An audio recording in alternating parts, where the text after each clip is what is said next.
Hello there, ladies and gentlemen, and welcome to another episode of Cookiecast.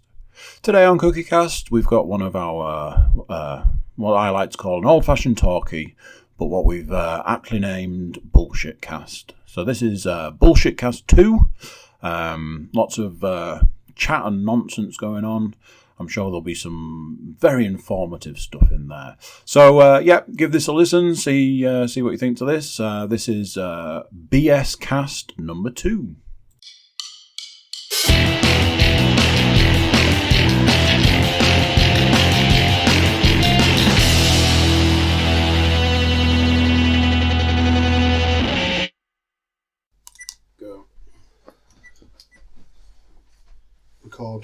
Record.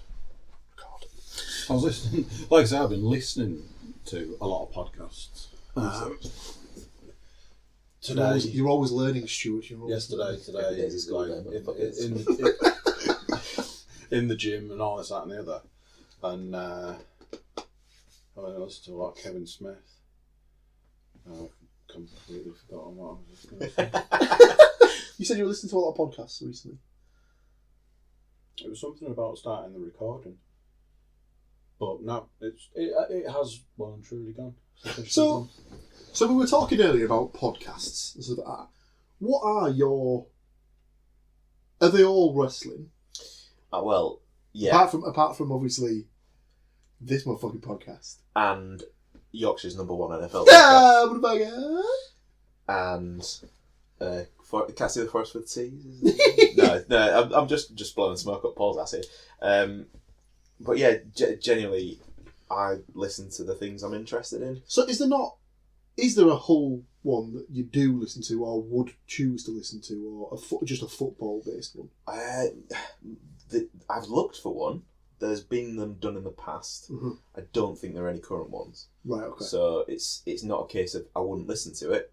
It's a case of the last time I searched there wasn't one, so just bypass that. But there are so many podcasts. That is the thing. You'll find something. The saturation is unreal. The problem I've got is that I wanted to do it.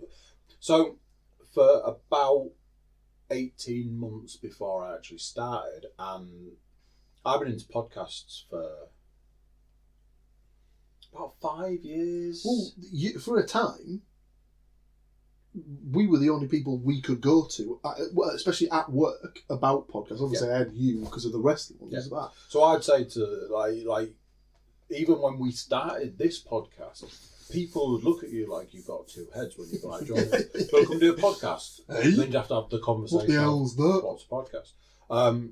But I'd been wanting to do it for like 18 months. But I was convinced, 100% convinced, that because either myself or anybody I knew wasn't famous, then what was the point? Because nobody would listen.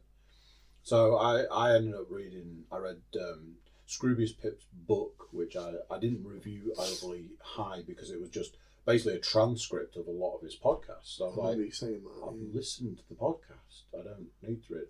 And there was 4 pages at the back of his How to Podcast. And I read it, watched some videos, I read some stuff online. And it was very much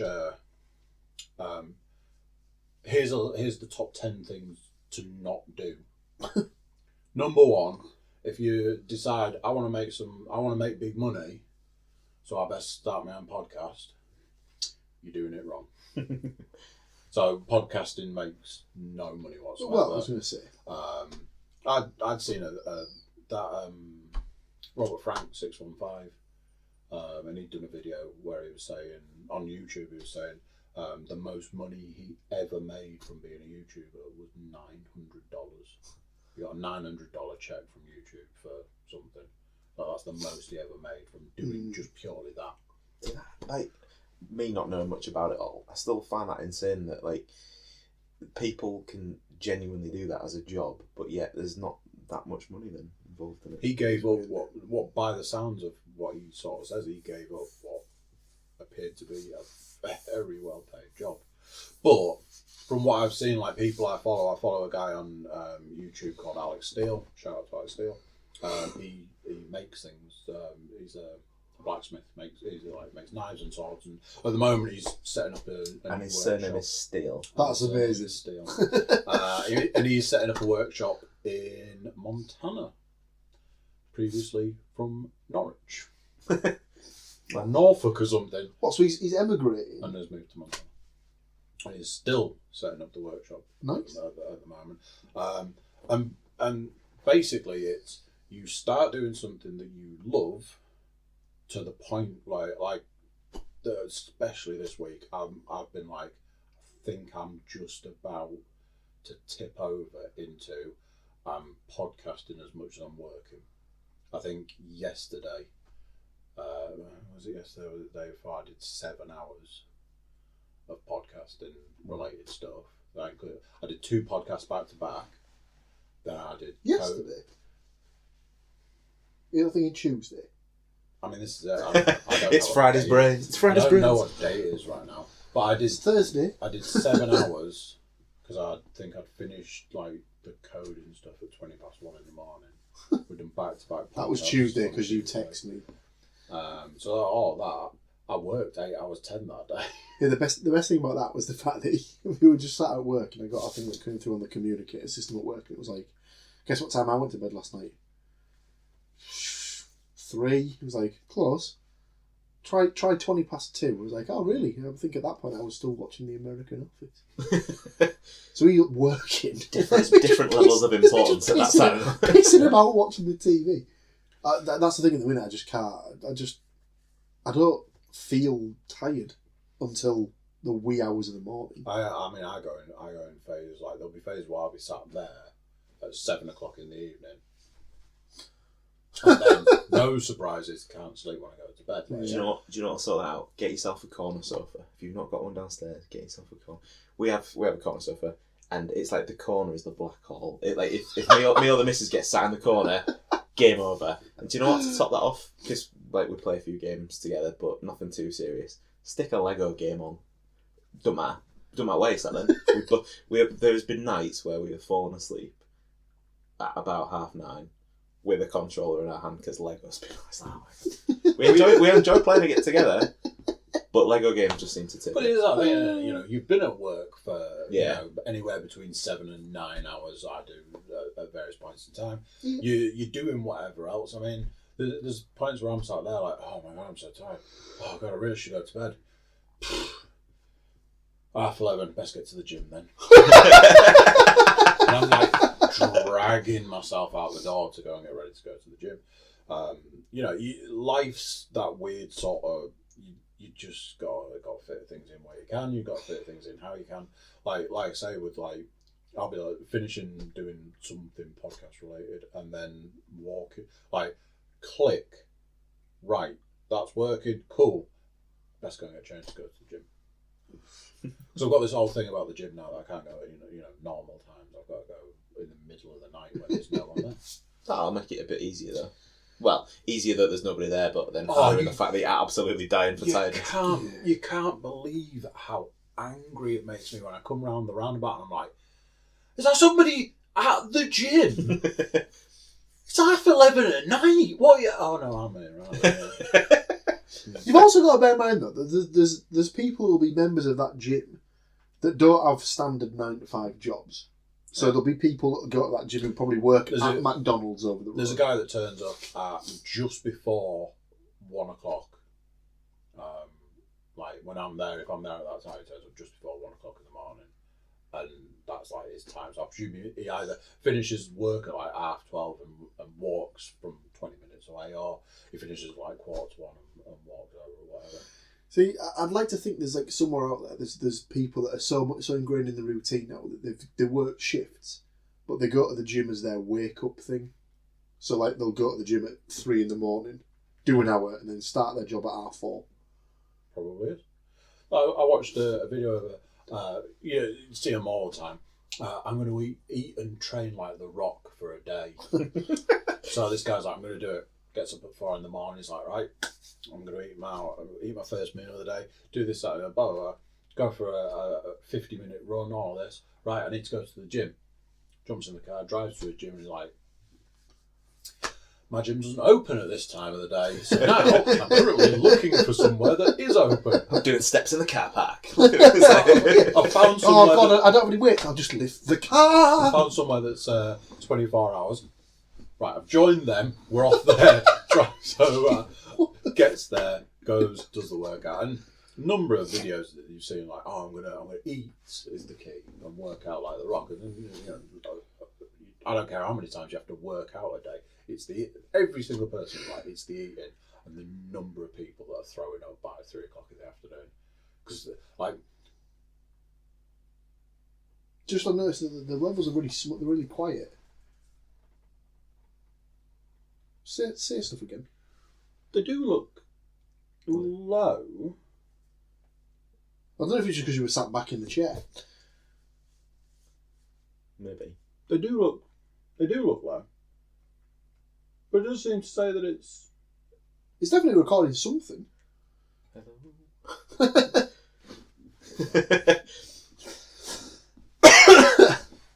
Yeah, it definitely got Paul coughing. Of course it did. Oh yeah. I'll blow my nose if you want. oh Seems to pick that up. Toot. treat everyone. Oh God, he's not here, is he? Bumped into him. We're only joking. Bumped into him getting off the bus this morning. I was like, toots. Alright. See ya. So what was the throwing up thing then about? Presumably they can't handle the level of protein or whatever. So one of the guys, the best one of the guys was like, I don't like fish. The Rock consumes like, a fishing boat's worth of fish a day. I don't like fish. He should, because technically he's Maui from Moana. Shout out to the parents. Dear. Oh, no. You're welcome. There's another one for you right there. Oh. Didn't you crack something out the other day that he was solely responsible for? Yeah. He's solely responsible for a particular fish. I think it's cod. It's like 1%. I think that was when I was here for of the world. before. Of the cod, going down in the world is The depletion of the cod stocks in a certain part of the world. It's and you get people that are like, because the meal. I think he has 7 meals a day, and I think those meals are like full size meals. So I like a feed, but I'm not sure I could eat. Rice and fish, especially the fish, fucking fish.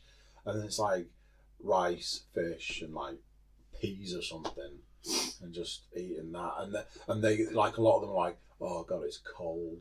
Oh God, the rice is dry. Oh, like you've got nothing with it and all that.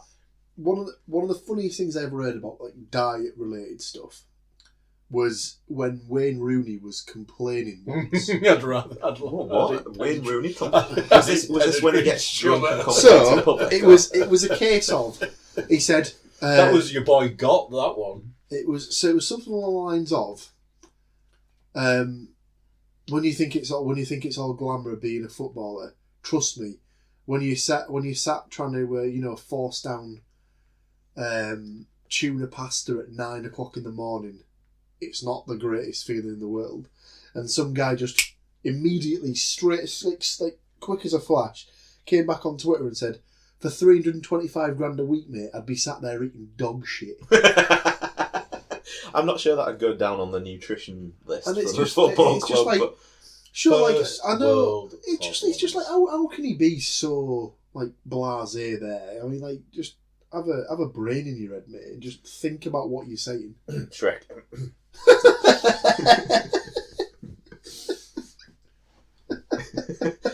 It's oldie but a goodie. Oh, it really is. Oh, dear. As I always say, second most overrated player in football. Second most, who's the first? Beckham. Interesting.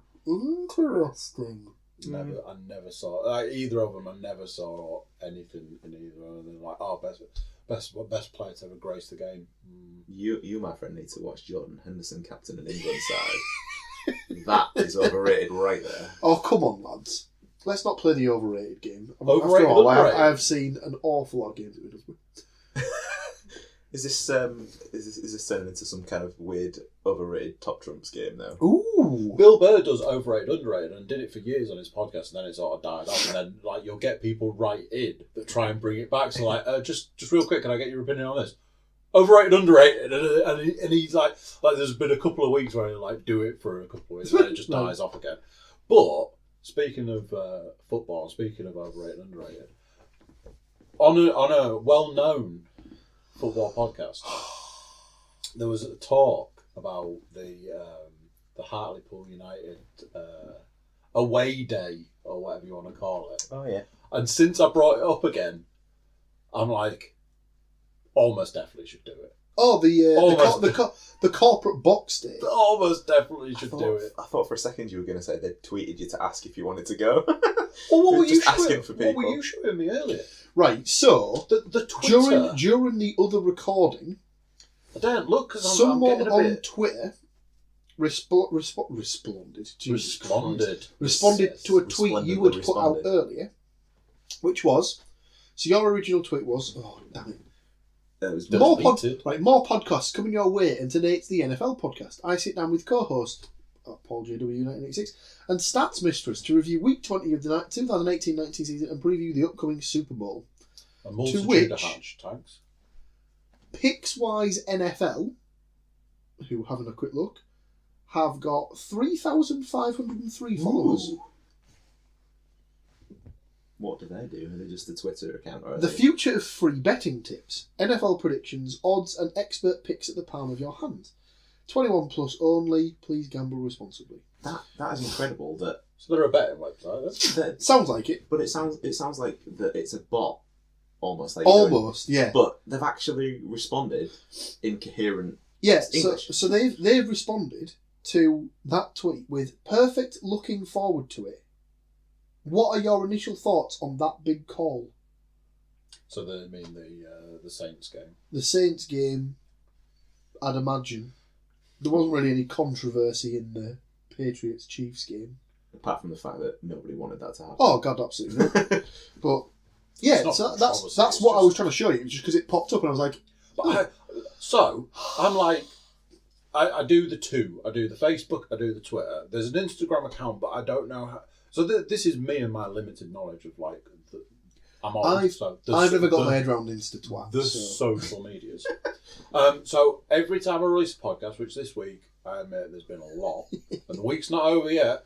Every time I release one, it goes like this: on Facebook, onto the podcast Facebook page. It's podcast day. Get yourself some of that or something like that. I don't do any information. Don't do any details. I must admit, I do get the Facebook reminder or the Facebook notification, and then about 2 minutes later, I'll get the Twitter notification. So what I then do is I go onto my Facebook page, share it with you, Leanne, JK, and that's that. Sam, Rob. And then I walk away from the Facebook and jump over to the Twitter. And on Twitter, it's a whole different thing because a mate of mine who helped me set the podcast up initially was like, oh, you need to be more descriptive with your social media. You need to tell people what they're getting into for that one and so on and so forth. So it was a lot of, use your descriptions, tell people what's happening, hashtags are your friend. So I went all over with today's podcast is this, the guest is this, they're talking about this. That's that, check it out. And then hashtag this, hashtag that, hashtag the other. But I've never, as well as anybody, me and Twitter have never got on. You've never quite been as au fait with Twitter. Because I just don't understand its place in the world. And all of the podcasts I listen to, non-stop Twitter conversations. Harmontown, Dan Harmon has had this up and down relationship with Twitter for years. Bill Burr talks about it. Joe Rogan will give a passing mention if there's something specific Twitter related. But it's stuff like that because that's not the first one this week. It's not even the second one this week. All of a sudden, Twitter's gone. Evening. So that people responding. So we're getting response. So I said to you, there was that one which I thought it was to do with the football podcast, but they just liked the an NFL tweet, but it was a music based something like this music you've never heard of podcast. I just liked a tweet. Then me and JK did a games thing where we talked about an indie game. So I think I've hashtagged indie game. Next thing, some indie games liked the tweet. It's like, all right, so we looked at it. It's like, oh, these guys seem to be like them. They've got an indie game, and it looks interesting. It looks very much like the game we're talking about. All that. Now this, I'm a bit like, all right, Twitter. All right, Twitter. Oh, yeah. How's it going? Good happens. Yeah, it's just like, I think it is a massive point that obviously social media is your friend, not your enemy. It can be. Yeah, that's true. I mean, obviously, once you get to the Well, like I for a long time didn't understand Twitter as well, and I've even had it on Facebook Memories when it comes up, and it's like, what the is Twitter? It's just Facebook Lite. Now I'm like, Facebook's full of morons. No offense, Paul, since you're on there. But I do like Twitter. I think most people nowadays will take probably a good deal of news from Twitter and Facebook. What did I say to James the other day? So when we were recording the football podcast on Tuesday, I said to Big Jim as a guest. No, this was James Panas. Ah, right, okay. Although we're bringing the Williams boys it was discussed that I might try and see if my dad would be interested. Oh, excellent! Legend. Do you know what your listeners then will be? Just through them. Oh my god! If they've been at a level, yeah, because they'll just be like, is that Fabio Capello they've got on the podcast? No. I'll be hashtagging John Williams on the podcast, and everyone's gonna be like, whoa, all over it. And then after a while, like, hang on a minute. Just activity to the site. He's just not talking so much about all his composers. I was going to say, do you like every Star Wars fan just flock into the thing? Hartley, somebody or other. This is an absolute travesty as well. The fact that it has been referenced a few times of Paul's lacking depth of knowledge on Star Wars. Yet his dad is called John Williams. Yeah. What is wrong with you? What is wrong with you? Listen. He composed all them theme tracks. Fire and forget, wasn't it? Yeah, it's just a case of just knock them out the door, take the money, and then just be like, I don't need to be paid for this. It's fine. So what I was trying to say to James was that because he doesn't use Twitter, he's not on Facebook, but he has got Instagram. What? And I said to him, well, you can get Twitter because you can use Twitter but not have to actually put anything on Twitter. So I'm on Twitter now, but I use it mainly to get updates for stuff and see what's going on. So I pretty much now use it as my main news feed rather than going to websites and things like that. Yeah, but like the media can pretty much write what they want anyway. But like Twitter's got even surely lower morals than that. Well, yeah. So I have been up and down. Initially, I was like, I don't get it, and then there was a point where I was like, I gotta check Twitter because Twitter's happening and I'm not there, and I gotta check it, and then I was like, it's fucking boring, this, isn't it? Like nothing. Like there's a lot of you refresh it and it's like 30 things, and you're like, oh wow, but depends. None of it's interesting. Perfect example of that was when it was a case of I came to you and was like, huh? So you got a little mention on Twitter, and you were like. Was that me? What's that then? And I was like, Stu replied to the podcast tweet that you got. And you were like, hey? I was like, have a look on the Twitter feed, on the Twitter feed for the podcast. Smack in the middle of a podcast. He's like, did you respond to that tweet? I'm like, that is literally wait until you've gone live and then pass. And I'm like, oh, I'll have a look. Just started scrolling, and there was so much stuff on Twitter. Because you've been tagging and sending messages and stuff. You weren't there, innit? I was like this. I showed him the next day. I was like, so I went on Twitter. Just went on and on and on. Something that I saw this morning, Twitter based. My Miles, who's up there on the post that nobody will be able to see, who it might be picked up on. By this point in time, I imagine people know. He's one of the Zomblog guys. Had posted on Twitter. Basically, he was reading an article in Empire about, I think it was about Babe Driver or something, and about Edgar Wright, with his dog, who's called Edgar. Had tagged all of that, so Empire magazine, Edgar Wright, tagged it all on Twitter, sent it off to the Twitterverse. The Twitter sphere.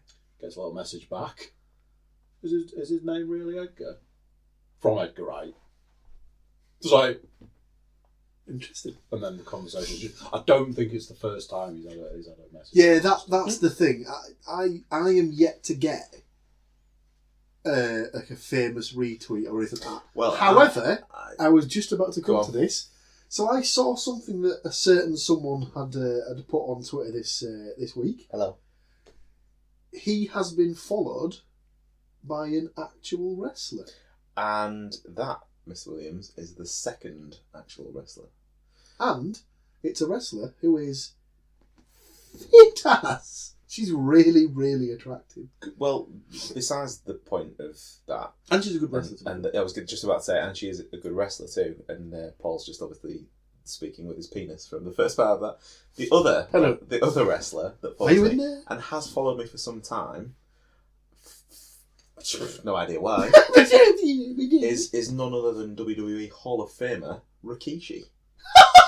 True story. Yeah. What? I'm pretty sure he can't type with his thumb because he'd pressed all of it together because he's a big kid. I've shaken that guy's hand once and it was like shaking hands with like a fistful of cucumbers. His fingers are massive. So this is the thing that this is what we all whenever it comes to wrestler meet and greet things, I have done a few, not many. This guy has done quite a lot. When we went to the first one we ever went to together was at a Raw. It was the first. This is Mr. Wrestling, Happy, isn't it? First wrestling thing I ever went to, and we'd managed to get tickets to the Raw event. This is in 2005, and was it a signing that they'd put on themselves? Yeah, it was. I think as just a separate thing. Yeah, it was an extra. I think if I remember rightly, it was like an extra £50, but then it was guaranteed that you'd get 5 autographs. People. So £10 a throw. Fair It's enough. cheap by like convention standards nowadays. So she obviously sent me a text. Oh, by the way, they're doing this extra.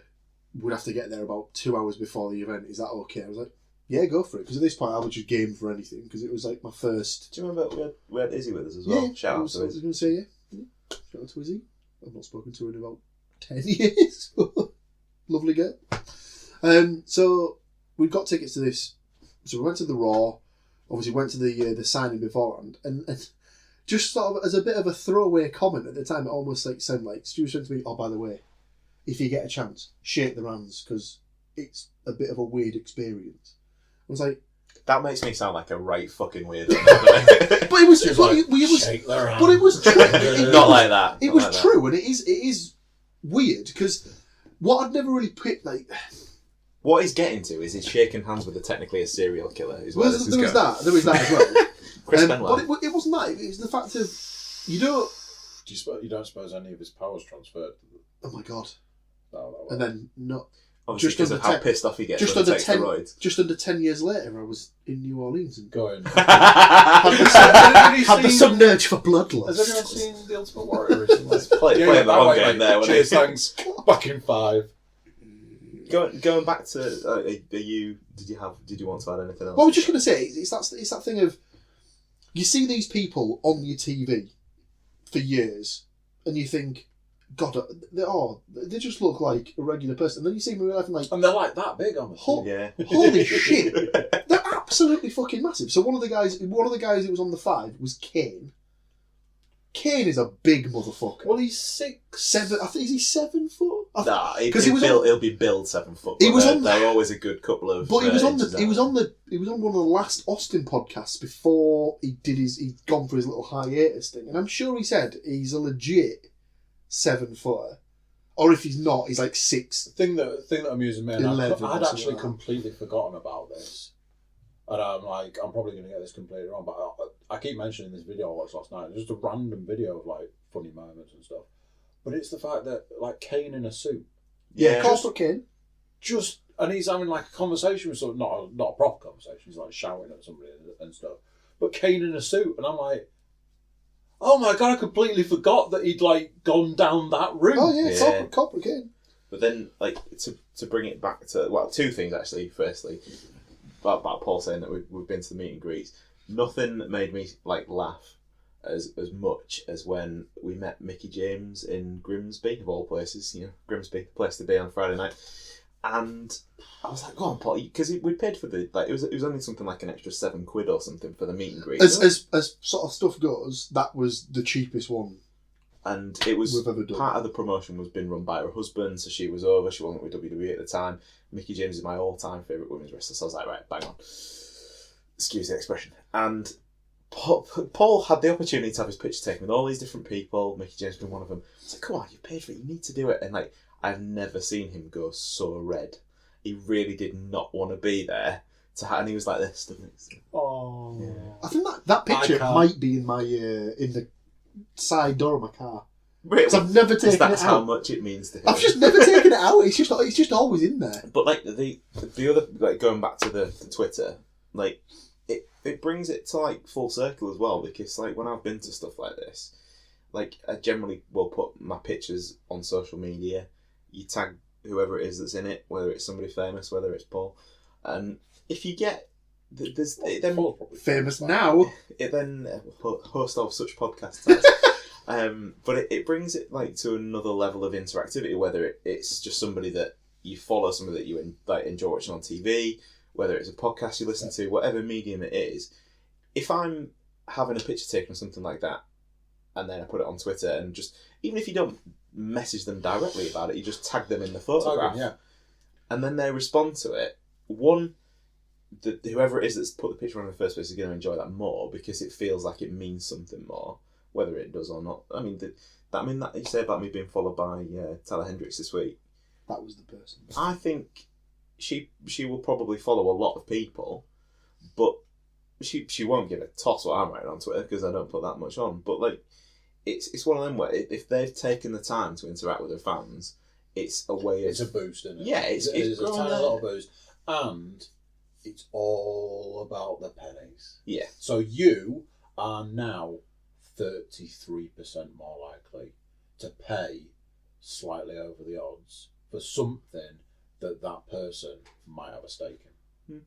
That's all. It's all about and to build a brand, because these people, like wrestlers or anybody who's famous, they are attached to something, but they themselves end up being a brand. You know, especially like a wrestler who's got like a name, Kane or something, something like that. That's a brand. You know, Kane will be stamped on something at some point that you yourself might pay for. I tagged a picture of guitarists from Drowning Pool when we went and saw Drowning Pool, and like met like a couple of guys from the band after the gig and stuff. Took a picture, posted it on Twitter, and every now and then I'll say to you, I met the guy from Drowning Pool. Go on to Twitter and log the picture out and stuff. But go on. I was going to say, did bodies hit the floor that evening? Yeah, there was a. It's one of those things. He's a really nice guy. He's tiny. I know. So literally the opposite of I've watched him on TV for so many years. I've seen him. Like, he looks like he's all right. He's tiny. Yeah. Yeah, you know, like you say about the experience and stuff. One of the sort of, because there are points where, like, I imagine when you open Twitter to see that, you know, this person is following, it's a bit like, oh, and you know the podcast stuff, this sort of slow trickle that's starting to build of the millions of tweets we get. I'm not doing rock catchphrases. Fuck you. Hell hath indeed. It's quite daunting. The one I had on my personal Twitter, because obviously with the podcast you've got to have 2 accounts for everything. So I've got 2 Facebooks, I've got 2 Instagrams, I've got 2 Twitters, 2 email addresses. That is some upkeep right there. Don't get caught out and put, you know, a personal tweet from the podcast account. So on my personal Twitter, a few years back, do either of you know who Bill Hicks is? There will be a box set down there somewhere. All of his stuff's American comedian. Yep. Passed away, cancer. Was it throat cancer? Bowel cancer. Bowel cancer. Recently, all of his stuff's gone on to Netflix, which I invite you to treat yourselves to. I was and always have been a huge Bill Hicks fan. And there was recently a movie. It's I can't quite sort of explain. It's like a movie that's done with pictures. So like drawings and like a flick book sort of. Kind of, yeah. Like a scrapbook, maybe. Yeah, the whole film was done like that, and it was like the story of Bill Hicks's life, and they were going to be showing it, in London, and I was like, oh, that'd be cool to go watch, and I was sort of, I'd been following the film and stuff for a while, but one of the things was that Bill Hicks's brother was going to be there doing a Q&A, so me just randomly throwing out a tweet, really looking forward to going to this thing, tagged Steve Hicks, who's Bill Hicks' brother, sent the tweet and didn't think anything of it until later that day. And I'm like, what? What? And I had a tweet or a message or whatever back from Bill Hicks' brother, and he's like, glad to hear it, look forward to seeing you, hope to meet you, and this and that. And I'm like, That's awesome. That's a good worst part of the story is didn't actually make it. Oh, It was like didn't actually get to go, which was gutting. But yeah, it was like, but like you say, that will have taken him 20 seconds. Oh yeah. Part of the reason I'd done it was I'd actually seen that he was quite prolific on Twitter, and he did seem to talk to anybody who'd send him a message. Keeping the dream alive as such. But going back to Paul's story, I had something similar recently. It was like a band who for me was massive in the 90s and 90s. Pitch Shifter. So I had a meet and greet for Pitch Shifter. They'd like reformed 20 years later, and they were doing this like run of shows and stuff. And I was like, managed to get the VIP experience. Was like, oh. And part of it was you get to meet them, have a chat before the gig. It was all photos, this, that, and that, blah, blah. And if you take anything, they'll sign it. So I'm like, okay.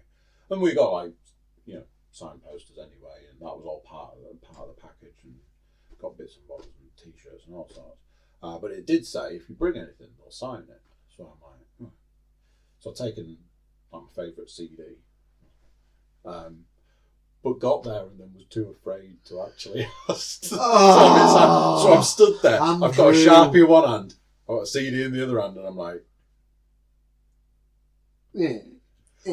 What made it worse was they were really nice. They were really nice guys. Got talking to the bass player, and he was like, "You're going to be going mental tonight, then, yeah?" He was like, oh, "Come on, man. We're knocking on a bit and all this." He's like, I'm 52 years old and I'll be going mental on that stage. So when I look out from that stage, you better be going mental. And I'm like, yeah, all right. Well, where you come from, where you travel from, we've come from York. And, all right, yeah. It was a terrible journey. And just having this conversation with these people, but like they started sort of like edging their way to the door, and I'm there with my CD, and I'm like, my mate's like, ask. Yeah. And I'm like, and then someone else went, "Oh, excuse me, just sign this before you go." And I was like, "Good, that was your opportunity." So they all started signing, and I just went, "Don't suppose you'd sign mine while you're there, will you?" Yeah, sure. Do you know, I had a similar thing recently with the predictably wrestling. So me, what? Mr. Moore and JFG of NFL Podcast Glory. Whoa. Went to Progress in Sheffield, and me being the geek and collectibles hoarder that I am, had a figure of a guy called Tyler Bate, who was the first ever UK champion, and they were at the show, and they all worked the merch tables after the event. So I've gone to the merch table, been like the good stereotypical Brit that I am, stood in the queue whilst people are pushing in and me getting furious about it. And I was one away from the table, and Tyler left. And then I was like, what am I going to do? Right, I've got this figure out. I was like, I'll get it done next time. So puts the stuff in my bag, goes over to meet Matt and James, because they're just waiting for me, because they're nice like that and not weird like me. And I just got the figure packed back in the bag, and Matt went, "Tyler's on the stage over there, he's just looking at his phone. Go and ask him." I was like, no. Matt's like, "Go and ask him, because you don't know when you're going to get it again." Sure enough, went up, spoke to him for no more than like a minute and a half. Really nice guy. Signed my figure, personalised it as well, which I really like, because I just think it makes it. And then the new contracts kick in. They're not working for Progress anymore, so that was probably the last chance I'll see him in a kind of non-WWE bubble. And like it happens that like if you ever get anything like that again now, like I've always been to hundreds of these things, never know what to say. It's usually just a quick handshake. There we go. But and this is it. And like say, I listen to like especially the man I listen to a lot of podcasts. And Kevin Smith talks about, he does this thing where somebody will be like, Kevin Smith, and he'll be like, hey man, how you doing? And like, oh yeah, I loved you, I love this, I love that, I love the other. And Kevin Smith's next words are, cool, do you want to take a picture? And he's like, 85% of people are like, yeah, sure. He's like, you catch some people out. Some people be like, no, I'm alright, thanks. Because they're so freaked out that and he's like, that person is my boss. That person pays my wages. They have bought a cinema ticket at some point in time. They've paid to see one of my movies. They've gone to a podcast show. They've done something that's put money in my pocket. They're my boss. And all they want is to say, do you mind if I take a picture? Because that's the big thing now. Once selfies became a thing, do you mind if I take a picture? So that's the thing. But people are too afraid to ask. But for him, he's like, why don't you give me your phone? I'm a director. Give me your phone. I'll take a nice picture of us. Click. There you go. Oh, he gets people that are at work. Oh, Kevin Smith, man. Yeah, you're great. All right, cool. Do you want to take a picture? Oh, I'm not allowed.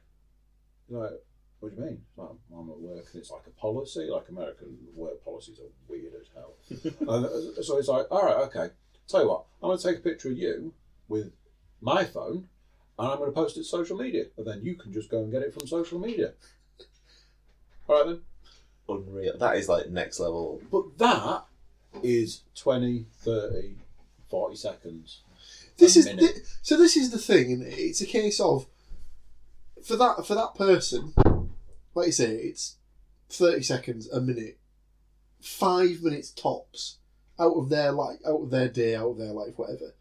But to the person who's getting that photo, that's a conversation piece, a memory, something that'll stay with them for years, if not the rest of their life. Yeah. And it just seems like there's not enough celebrities that are like that. I mean, once you hit a level, you there's. I keep going back to, because it's one of the things I've seen more recently, but I keep going back to the McGregor documentary, and that it's interesting because I'm like, they just so happened to start following this guy around with a camera, filming his everyday life, when him and his girlfriend are living with his mum because they can't afford to pay the bills and all the bills. And he just so happens to go on to be 2 different weight division. Yeah, like arguably the greatest fighter in the history of the UFC. And when they're filming him to start with, he's got like no tattoo. He might have one tattoo, the one on his back. But then, obviously now he's got all the chest and the torso and stuff. It's like, it's all suspicious in some ways that they've gone, we're just going to randomly follow this guy. And I was like, maybe they're going to randomly follow like 4 or 5 different guys, and then whoever makes it, they just make a documentary about whatever. But it charts his success from living with his mum, because he can't pay the bills, to living in multiple mansions all over the world. And one of the ways that they charted it, which was really interesting, was showing the hotel rooms. So like the first hotel room is like a nice travel lodge.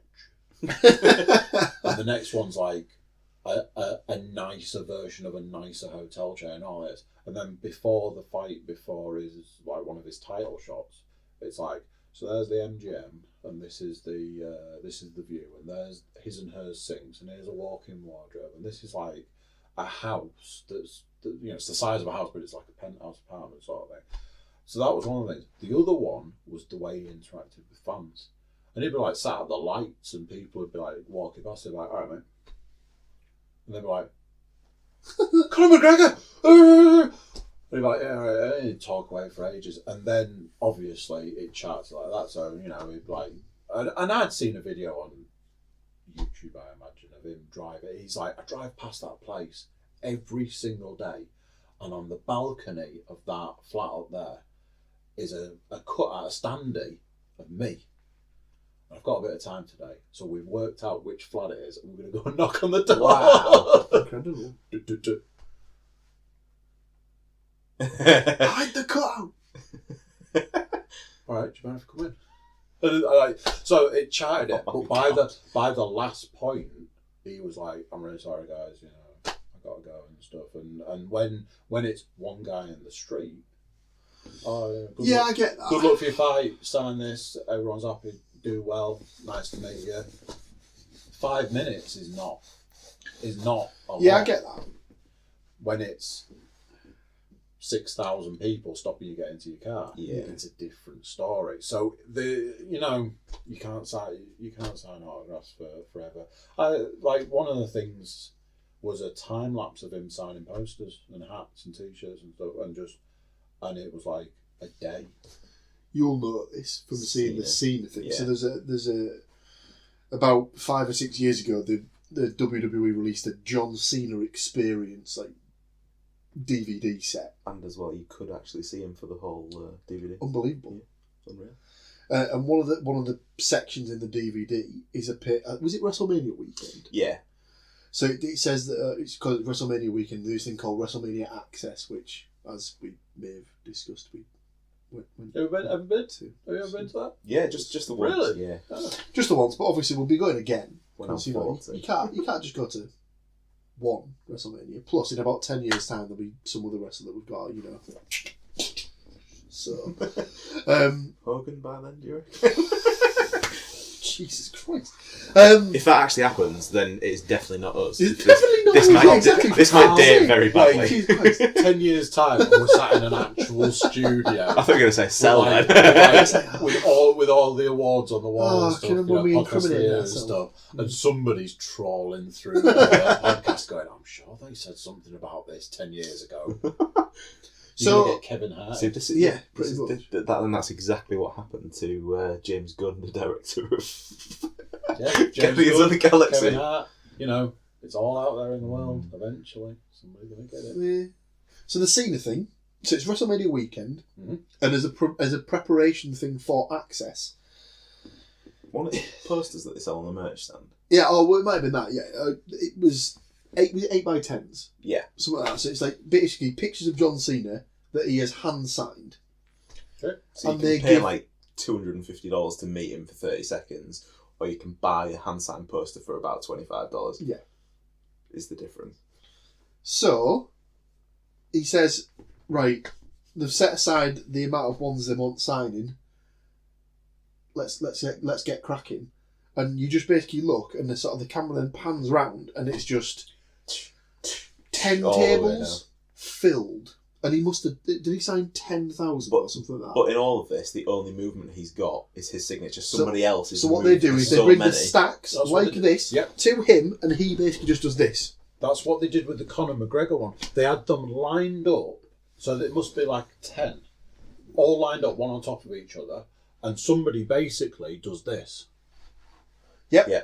So all he had to do was he was given a pen, and then I'm assuming a replacement pen at some point. 'Cause that was He'd going to run probably out. have more than two, to be Yeah, fair. they get packs. And And it was a case of the stacks. I'm not joking. They'd be brought to him, and they were this big. And obviously, a sheet of paper's thin. I know it's waxy paper, You'd but go insane, wouldn't you? Yeah. and he did. All he had to do, he didn't have to touch the paper. All he did was basically that, and then And- someone would But take the it last off. one's going to be worse than the first one, surely. But imagine so. they say that thing about because a famous person's signature is not their signature; it's their famous person's signature. Those signatures up there, I've seen other versions of those signatures that look nothing like that. Yeah, Yeah, they're not going to sign the checks. They're not going to sign the checks. and stuff. But I think it's that thing that they're told early on. Make sure it's like essentially a flick of the wrist. Yeah. So you could even see it in because if you've got to sign 10,000 times, It's you'd be ridiculous. like, Not to throw this too much back to the wrestling, but the three worst people we've seen for that: Dean Ambrose, Seth Rollins, Roman Reigns. They literally RR, SR, DA. That is their whole autograph. You think? I mean, you do get the occasional ones. Like one of the better ones that I've seen was when we went to go meet JR. Yeah. Because obviously everyone knows him as JR, so that's what he's going to sign it as, but he always personalises most. He always personalises most of. Yeah, he His, personalised my autobiography. So like, it was like best wish or to Stu, best wishes, your pal JR. So it's Again, makes a difference. yeah. Because it's not JR, and it's not you could go next and you could get something completely different. Yeah. And that, I know that they have like set phrases like best wishes, all the best, and those sorts of things, and they just rotate them. Which one did I do last time? Right, I'll do this one next time, and then they get far enough away that you're not going to get a group of more than 3 people. So Yeah. you know, everybody gets a different one, and it makes a difference. In that sort of vein of like the starstruck nature and stuff like that, the only sort of counter I've found to that was, you'll probably be able to chime in on this one. So last October, Chris Jericho organised the Rock and Wrestling Rager at Sea. So this was the Chris Jericho cruise, where they went from Miami to Nassau in the Bahamas. And I think was it like a week? I would 5 days? I would have given my left arm to be on that. It would have been amazing. So the idea was... I still don't get what it is. So it was basically a cruise. Yeah. You know, if you heard that, like Kiss did a cruise, so that the band went on a boat. Basically, he did this for the first time. They had to go through all sorts of like health and safety shit, because it was like, can you put a wrestling ring on a boat? But because he's got like the influence like with Fozzy as well, they mixed the two things that he's pretty good at together. This is what I was aware of, that they were doing the music and the wrestling in one go. It was basically wrestling shows, rock shows, live podcast recordings, and basically like talks and things like that, and then probably meet and greets and things like that. Meet and greets. And what he said was, after the first day, everyone will probably be like, or on the first day, everyone will be like a bit like, sort of like, oh my god, you know, so pleased to meet you, blah blah blah. You know, can I get an autograph or something? And it's like, oh yeah, that's fine, you know, and stuff like that. But by the sort of 3rd, 4th day of the cruise, you'll probably just walk past Chris Jericho and the thing and just go, all right, mate, because you're on a boat You weren't like, with everybody else. You're not going to tap like, him on the shoulder like a weirdo in a bar on his 40th birthday. I didn't do that. Yeah, might have done. Well, obviously, there's our Jericho story of us sitting in a bar and just being like, that is the same story. Yeah. That is the story. That was so weird It's as not well. dead, but you know. Oh, the Don't stop Artful doing Dodger. I have to stop them, but you know. It's. I'm pretty sure it works really well on the non-visual part of the podcast as well, Paul. Oh, there was one of the podcasts that you'd done the other day that I was listening to. doesn't sound like me. And it was something like, someone had done something on the video, and then you said, for all the non-YouTube listeners, I've done something, or James just did this, or something that I can't remember what it is now, but it was in one of the more recent ones. And you had basically just explained what someone had done as an action on camera. Bit of explaining. You were going to say something before I jumped in with the Chris Jericho. I cannot remember now. We've gone So far off topic. into the meet and greet territory. Or as Eric Bischoff would say, I've gone into the weeds. Seriously, some of the best podcasts I'm listening to at the minute all revolve around a guy called Conrad Thompson. Exquisite podcast host. He is a good podcast host. He is very heavily wrestling oriented, obviously. Yeah. But yeah, he's good at what he's come from nowhere. Well, he's the mortgage guy, isn't he? Yeah. So he's a guy who works for a company called First Family Mortgage, but he's a huge wrestling fan. He sort of fell into podcasting because he hosted a show with Ric Flair, and then through that he met loads of different people within the wrestling, and he's now got arguably 3 of the most popular wrestling podcasts that have ever been made. And as well, it's not like it's like a 45-minute hit. They're all long couple podcasts. of hours. It's that one like I was talking to you about the other day, a couple of years ago. There was the one they did on Edge that was 5 hours long. Yeah, man. And you know what? I could have happily listened to it for longer. I don't like it. At the time I countered with you talking to the wrong man. I listened to one of my all-time biggest icons talking to one of my more recent sort of people that I truly enjoy nearly everything they do, talking about bees for 45 minutes. About beans? Bees. Oh. And literally was like, tell me more. But when they stopped talking about bees, I was like, I want to know more about the bees. That's good. That's them being good at what they do then. So sure. James Hetfield, lead singer of Metallica, talking to Joe Rogan on Joe Rogan's podcast. They got onto breeding bees, and I'm like, this is riveting. Not even saying it ironically. That is not sarcastic in any way. I was like, I don't know what experience I'm experiencing right now, but I want to know more. And you want your own beehive at the end of it. Yeah, by the end I'm like, so remind me, how do I get the bees again? I want the soup from Outbreak. It was, yeah. I've been, like I say, I had this like monster backlog of podcasts, which I'd be like, yeah, there's podcasts listed. So I had like Bill Burr, 16 podcasts. They're actually branched years, because obviously 2018 podcast that I hadn't listened to was like, play. Like, one after another. Like, thank you. Right, next. So I went like Harmontown. Like, oh, you got any Harmontown for me? No. Like, okay, fair enough. Smodcast. Well, I jumped on some Smodcast. I think I'm up to date now. I'm listening to the one I'm listening to now is Kevin Smith talking to Jason Reitman. That name rings a bell. Not for me. He is he is the director of the upcoming Ghostbusters. That's why. Oh man, but he is the son. Yeah, of the Ivan original. Reitman. Yeah. So that's like, okay, good luck with that one. No big shoes to fill or anything. And then I'm like working my way towards my all-time favourite podcast, which is Hollywood Babylon. That's the Kevin Smith one, isn't it? So Kevin Smith and Ralph Garman, but that's live in front of an audience and stuff. But then yesterday, I'm like, get through the podcast. Says on Instagram, Joe Rogan just announcing that he just wrapped up talking to Richard Rawlins. It's like, Seth's dad?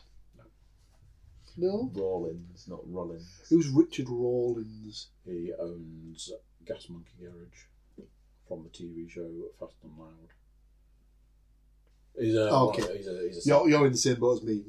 He's a self-made man.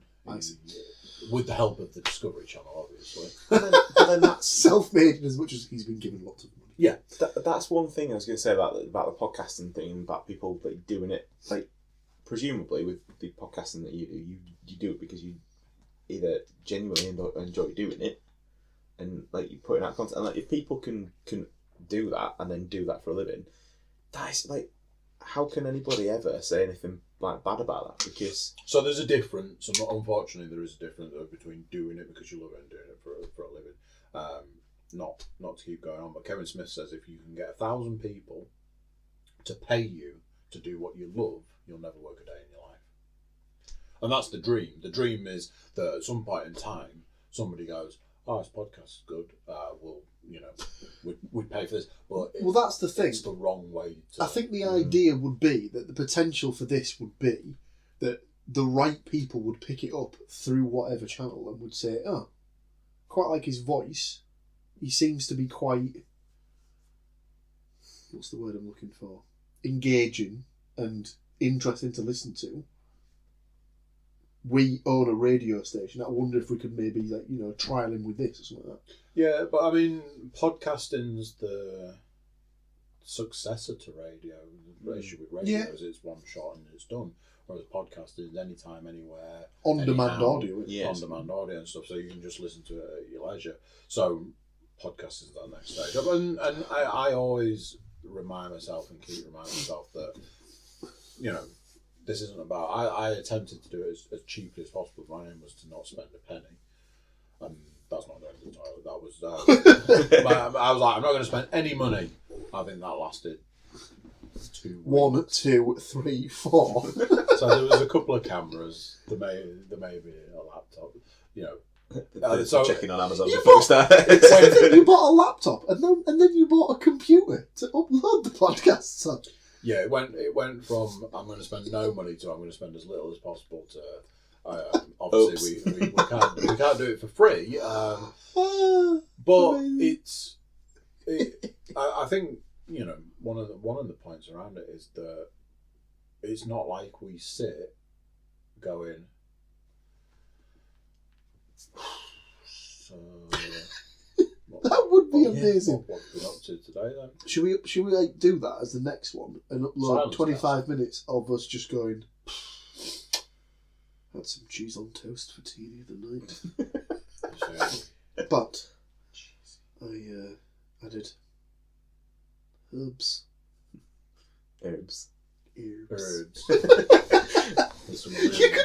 this is now where you said about the weeds. This is getting Scraping. further past.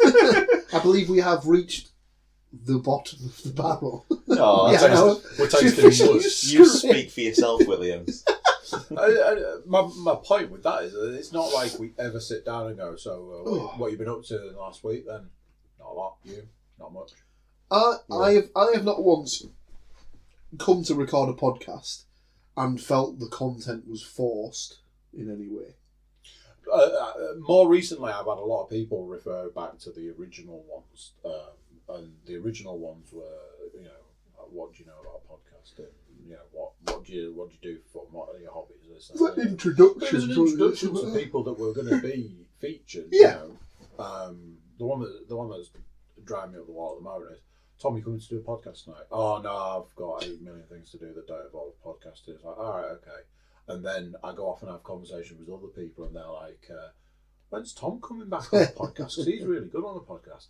Yes. Does he take the 5 seconds out of his day to have the photo and sign the autographs? Then is he famous within your local? Well, technically, Tom is sort of famous. His dad. I'm sure that's the biggest compliment you're ever going to give him as well. Oh yeah, he's a total dick. But, I've not met the guy, but Tom is famous by proxy because his dad used to play for Featherstone Rovers, and was the. I always get this wrong in rugby league, but he was basically the place kicker the last time they won the Challenge Cup. All right, and he kicked the winning punt. He kicked it.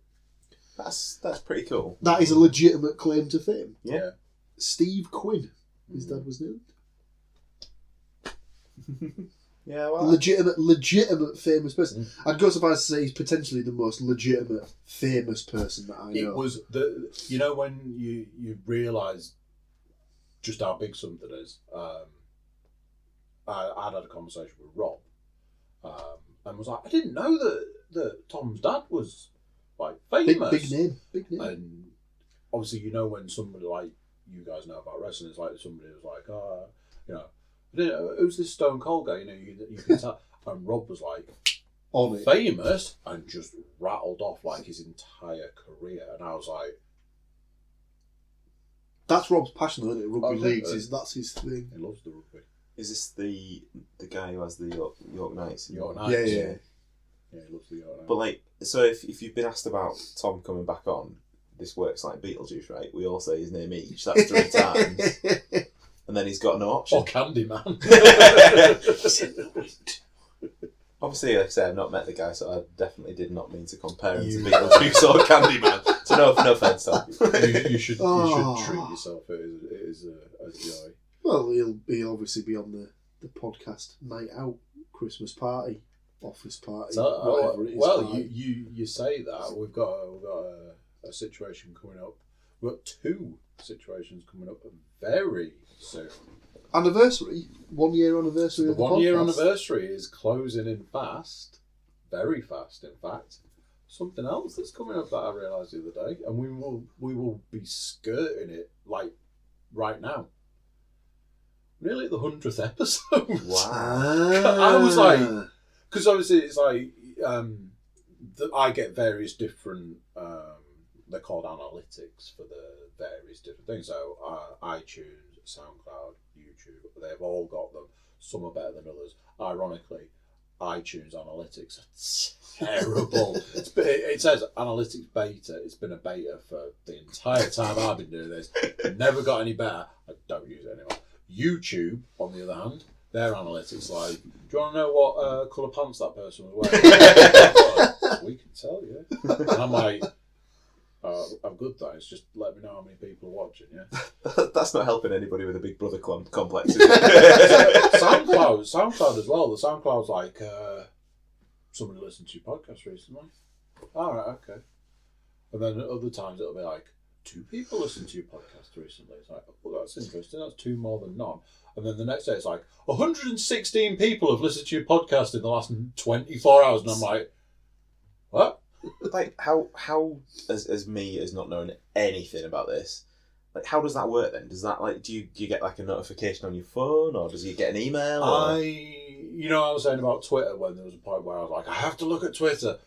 I'm a little bit like that with the numbers for the podcast. I like every day at least once I'll go just have a little look at the numbers, and then like I say, I sent a picture to our podcast WhatsApp group, and I'm like, WTF? In the last 24 hours, 176 listens. This is the thing. This is what I was confused by, because you said that, and then I had a look on YouTube, and it didn't correlate with the figures that you'd been sent. So, started at the top. And it's like, so many listens, so many listens, so many listens, so many listens. I'm like, SoundCloud has got the numbers way wrong. Like, super wrong. Scrolled down a page, and it was like, loads of listens, loads of listens, loads of... I was like, what the hell? And the 100 and whatever listens was 2 podcasts combined. And again, being, like, the naive newbie one about it. So, like, if, say I download... like one of the podcasts, or like the football podcast, for example, and if then does it know when I've played it? Does it just know that I've downloaded it? So there's various different ones. One is like downloads. One is devices. That was one that I was that's a bit invasive, isn't it? You know, but you get like who's watching it on the computer. So do you know when I've listened to it? Does it come up with? Like... So it'll just say that in the last 24 hours. X number of people have listened. Right.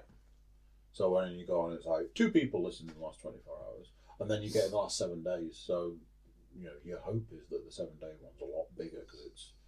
And I like I say, this week has just been insane. I think it's been a minimum of 1 a day released, and 2 days this week I've recorded 2 back to back. So yeah, you get all this various bits of information, and it's like it's crazy to see. And do you get something for like if people subscribe as well? Subscribe notifications.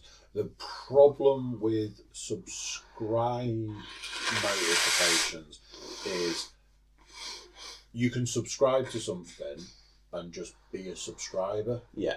Or you can be Paul Williams subscribed to the podcast. So this is the thing. So obviously I'm subscribed to the podcast.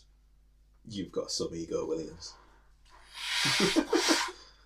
I do listen to some of the ones that I'm on. There's different versions of this story. So Story changes. This is going to be a good one. Almost on a daily basis. So it basically stems from I was at the good lady's house at one point, and I was listening to a podcast. Is that going to be shout out to the birthday girl? Oh yeah, it's her birthday on Monday, so no football for me on Monday. I mean, we'll just ignore the fact that I almost tore my calf clean off the bone on Monday this week. And you're going to compensate that by taking her to the football quiz on Valentine's Day?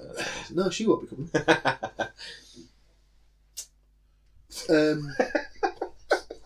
Sorry, I don't know what's happened. That was such the wrong point to pause, but I we'll move on. I don't know what's happened in the last hour, but for some reason, something in the house is getting me. And my eyes are going a bit, whoa, and my nose is going a bit, I've kind of lost the train of thought now. Oh, that was it. So I was listening to a podcast, and she comes in. That you were on. She comes in and she's like, "Is that you talking?" And I was like, No. "Yeah." And she was like, "Why are you listening to yourself talking?" And I was like, "Because I was interested in like what the podcast sounded like." Why are your trousers round your ankles? So it was like I was interested in what the podcast sounded like, and then you'll be able to relate to this.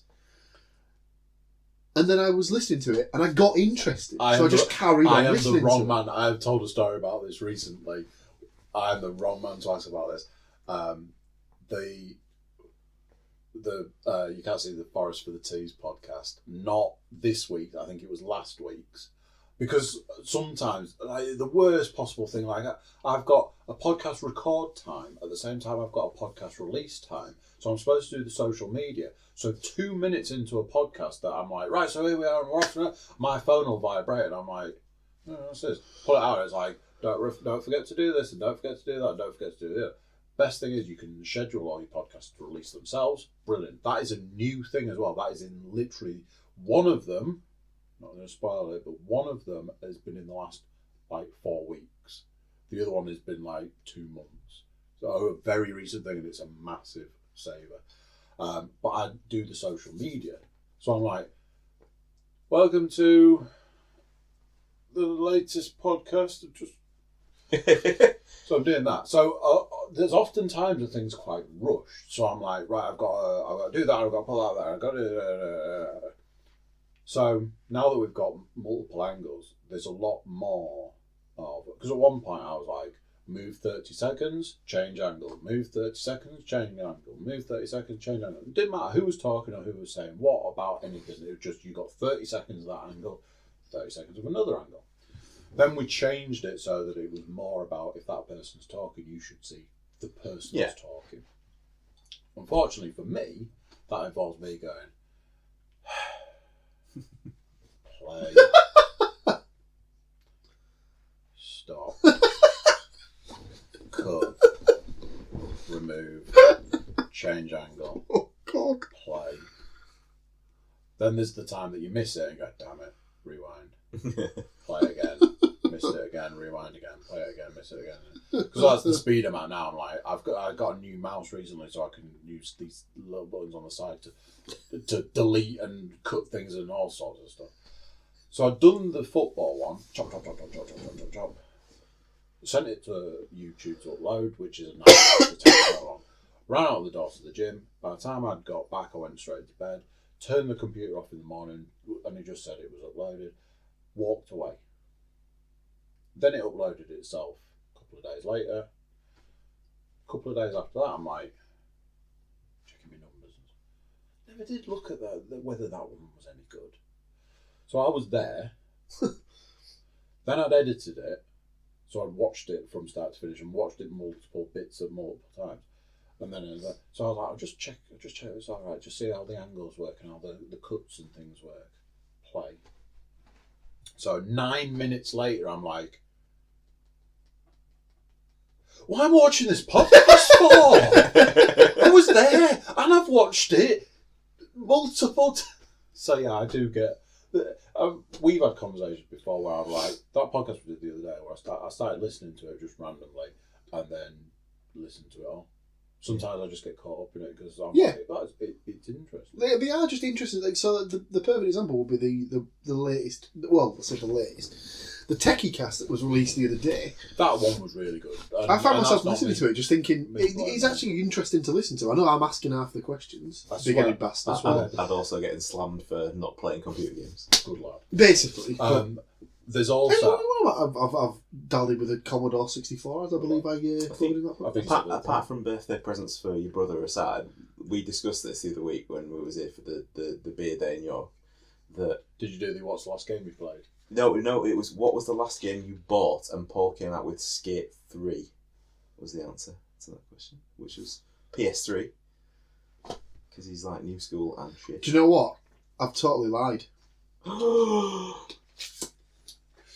Turned out I'd lied about that because I bought Metal Gear Solid 4, Sons of the Patriots. You've never played it, have you? I have played it. I got it on. I think I played the first 4 minutes. I was like, yeah, it's alright. I'll try the other one. Because I bought 2 games at the same time. I bought that. What was the other one I bought? Oh, they're in my rack at home and I can't think what it is. Riveting. Riveting. And whatever the game was, have you even played that? Was it part of a twofer? I honestly can't remember. It was basically because I bought it. It was obviously because it was so cheap. I can't remember. I can tell you the last game I completed was Uncharted 3. Ooh, that's on my playlist. Uncharted, really good games. I bought the trilogy, the set of the 3. Is that on the PS4? Yeah. I had the trilogy. I don't believe I have it anymore because I started playing it and was like, yeah, I forgot the first one was shit. And then I've just finished the first one. I only really like the second one, so I was like, the second one. And it's like, but you play it twice, like the game, like it's weird. You play it and then you play it again that's the game, and it's like, so I was like, get rid of that, which is not, as we can see, common for me. But I know to wrap up the back end, I know I keep teasing it, but saying about like watching your own podcast, I coded a podcast that was actually like months old. It was well before Christmas. It was so I think it was like a couple of months, and it was like this. It was the first incarnation of the bullshit cast, or the talkie cast, and this one's actually called Bullshit. Oh, please call it bullshit cast. because it was that long. I'd forgotten most of it. So I was like, You should do bullshit cast where it's like, rather than just been talking, everybody comes with like a story. It's almost like Would I Lie to You style. Oh, that's a good idea. Do it that way. so I'm coding this podcast, and because I'd forgotten what it was all about and stuff, I was proper laughing at it. Like Sam sat there, and yeah, you don't come out too well on that. Sam's just like, You say I don't come out too well. Unfortunately for me, I was sat there. yeah. Whilst he's absolutely ripping me to pieces. And funnily enough, that's part of the conversation about how you generally don't do too well in these situations. Me and Matt have had this conversation before. Listen, we all know that in your friendship groups, there's that one person who everyone takes the piss out of, and they just accept it because that's how it is. The unfortunate thing for me is that I'm that person in every single one of my friendship groups. But the reason this works so well, Paul, is because, and I'm only going to say this once, and it is a shame that this is being recorded, but occasionally you do come out with a belter of your own on the way back. But that one makes up for the other 500 that we've managed to sneak in between times. Part of what it is that Sam said it himself. It's like, you wonder why we all take the piss out of you. You take the piss out of yourself big time. first. Oh, massively. You're always the first one to the party. If you can't laugh at yourself... Yeah, that's it. Just leave it there. Yeah. If you can't laugh at yourself, just make sure you know Paul. Sorry, Paul. Swish, nothing but net. Right, let's wrap it up, because I imagine that's another couple of hours. We are currently still in the same day, but only just. Jesus. It's alright, it's not like I've got a podcast to code. It's alright, it's not like he's got to drive home. Right, thank you very much. I would like to have a guess that will be over an hour. Come on. Jesus Christ. Oh, wow. So we just thought, we'll have a little half-hour chat, something like that. Hour and 20 minutes. Thank you very much. Thank you, bye. So there you go, what do you think to that? Bullshit cast, BS cast, old-fashioned talkie, whichever you want to refer to it as. Another one in the bag, and more to come. So, yeah, YouTube watchers, jump yourselves right on over and get yourself being subscribers.